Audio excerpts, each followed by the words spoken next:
श्रीमद्भागवत तृतीय स्कंद छठा अध्याय। टॉपिक है विराट शरीर की उत्पत्ति। श्री मैत्रेय जी ऋषि ने कहा, सर्वशक्तिमान भगवान ने जब देखा कि आपस में संगठित न होने के कारण ये मेरी महतत्व आदि शक्तियाँ विश्व रचना के कार्य में असमर्थ हो रही है, तब वे काल शक्ति को स्वीकार करके एक साथ ही महतत्व, अहंकार, पंचभूत, पंच तन्मात्रा और मन सहित 11 इंद्रियां, इन 23 तत्वों के समुदाय में प्रविष्ट हो गए।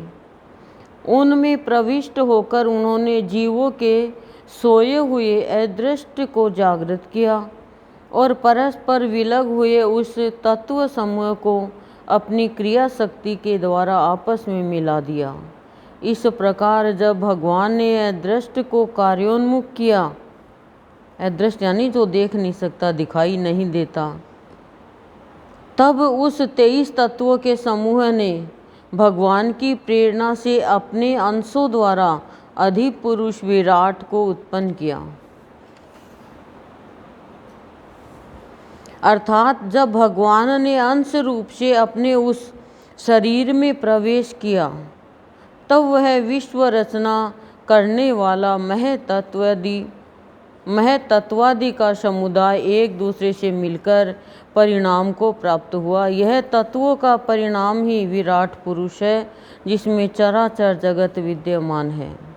जल के भीतर जो अंड रूप आश्रय स्थान था, उसमें वह हिरण्यमय विराट पुरुष संपूर्ण जीवों को साथ लेकर 1000 दिव्य वर्षों तक रहा।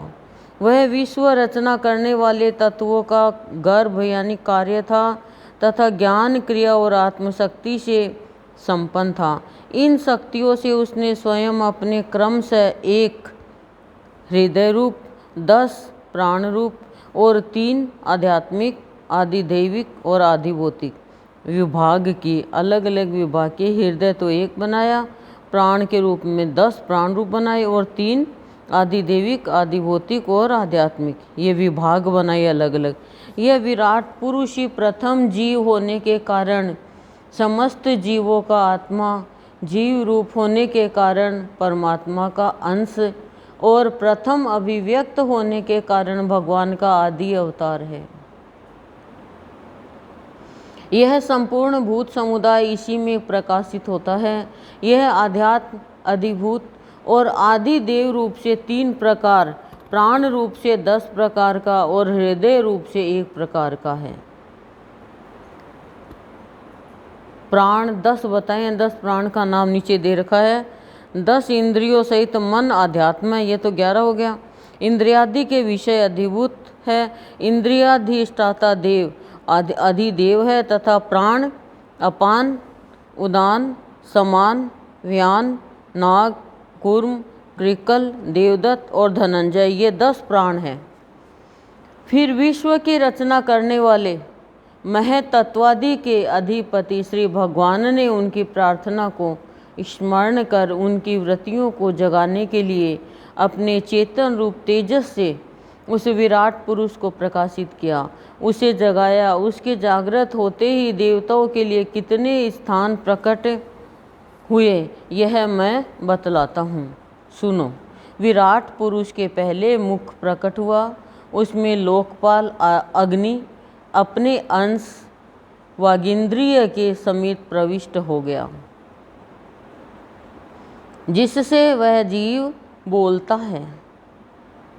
फिर विराट पुरुष के तालु उत्पन्न हुए, उसमें लोकपाल वरुण अपने अंश रसेंद्रिय के सहित स्थित हुआ, जिससे जीव रस ग्रहण करता है।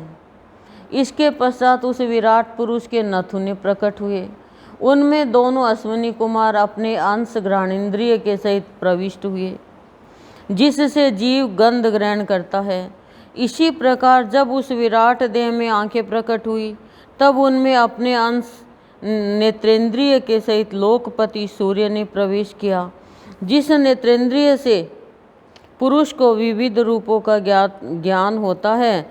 फिर उस विराट विग्रह में त्वचा उत्पन्न हुई, उसमें अपने अंश त्वगिंद्रिय के सहित वायु स्थित हुआ। जिस त्वगिंद्रिय से जीव सब स्पर्श का अनुभव करता है, जब इसके कर्ण छिद्र प्रकट हुए तब उनमें अपने अंश श्रवेंद्रिय के सहित दिशाओं ने प्रवेश किया। जिस श्रवणेंद्रिय से जीवों को शब्द का ज्ञान होता है। फिर विराट शरीर में चर्म उत्पन्न हुआ। देखो धीरे धीरे एक एक अंग की उत्पत्ति हो रही है। उसमें अपने अंश रोमों के सहित औषधियाँ स्थित हुई। जिन रोमों में से रोमकूप है ना हमारे, उसमें जीव खुजली आदि को अनुभव करता है।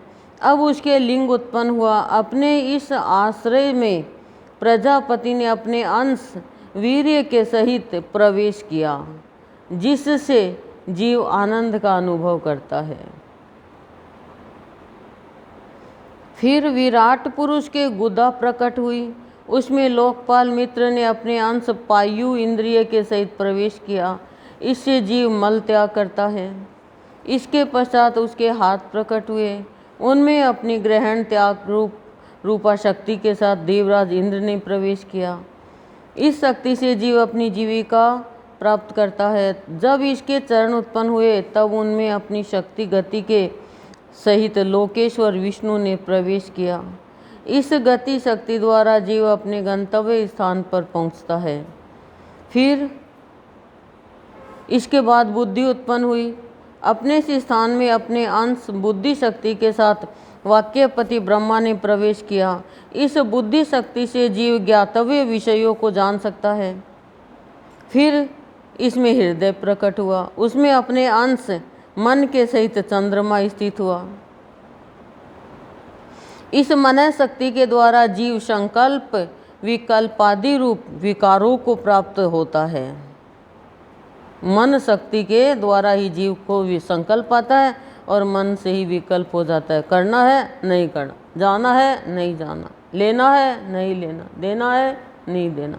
संकल्प आ गया, विकल्प आ गया, संकल्प आ गया, विकल्प आ गया। भगवान कह रहे हैं प्राणी तू संकल्प कर रहा है, विकल्प कर रहा है मन की शक्ति से, लेकिन तू ये कभी नहीं कर सकता मरना है नहीं मरना, मरना है नहीं मरना।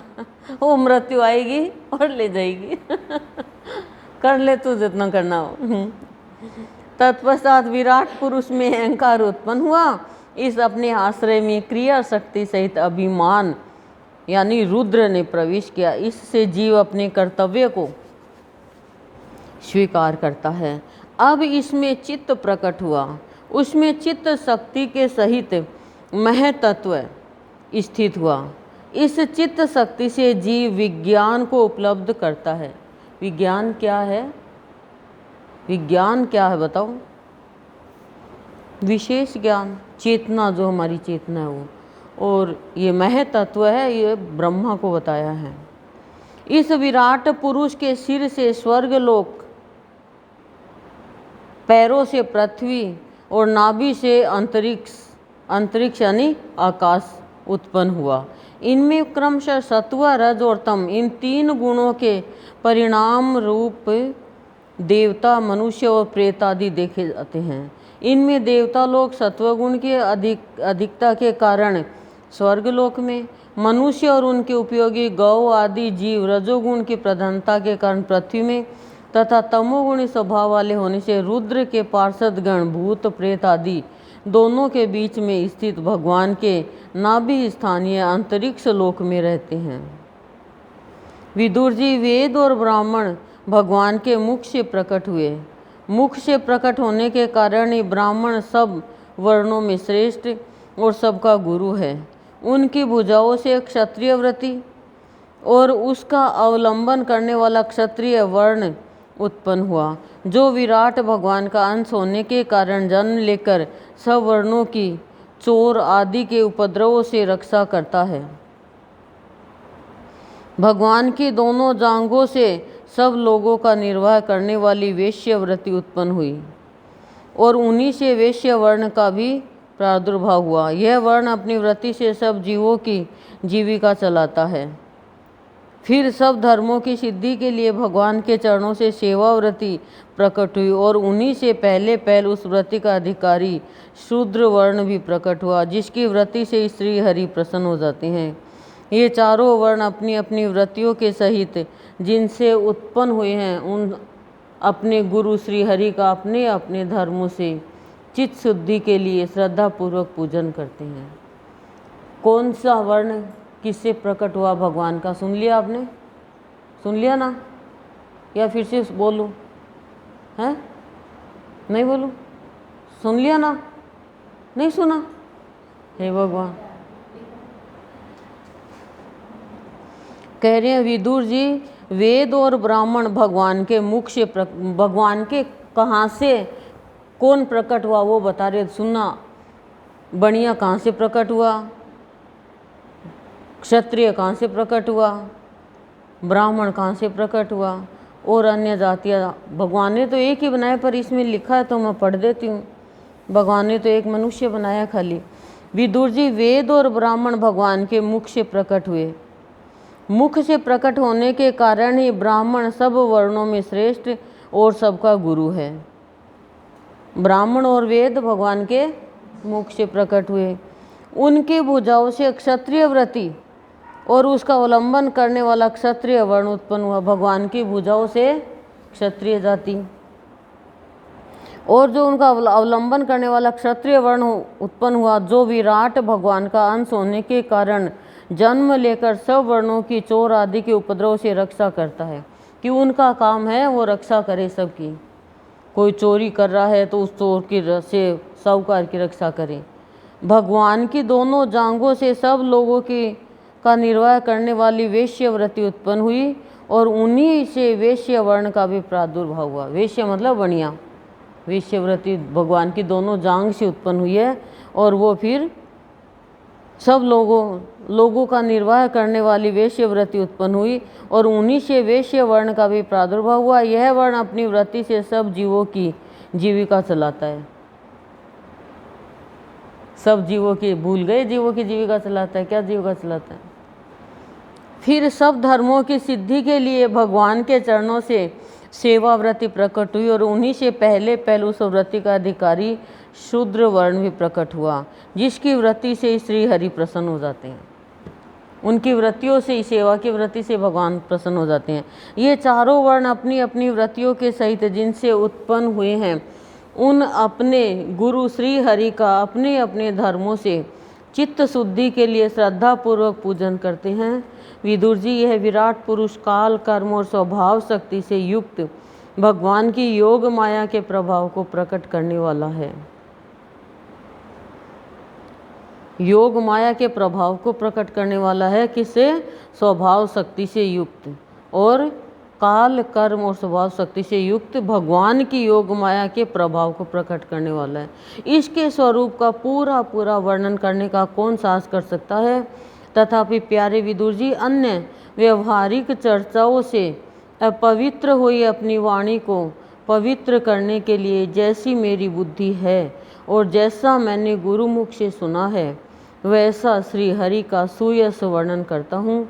महापुरुषों का मत है कि पुण्य श्लोक शिरोमणि श्री हरि के गुणों का गान करना ही मनुष्य की वाणी का तथा विद्वानों के मुख से भगवत कथामृत का पान करना ही उनके कानों का सबसे बड़ा लाभ है। वाणी और कान का लाभ बताया है। वत्स, हम ही नहीं, आदि कवि श्री ब्रह्मा जी ने 1000 दिव्य वर्षों तक अपनी योग परिपक्व बुद्धि से विचार किया तो भी क्या वे भगवान की अमित महिमा का पार पा सके?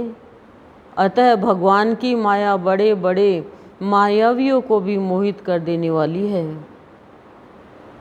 उसके चक्कर में डालने वाली चाल अनंत है। अतएव स्वयं भगवान भी उसकी था नहीं लगा सकते, फिर दूसरों की तो बात ही क्या है।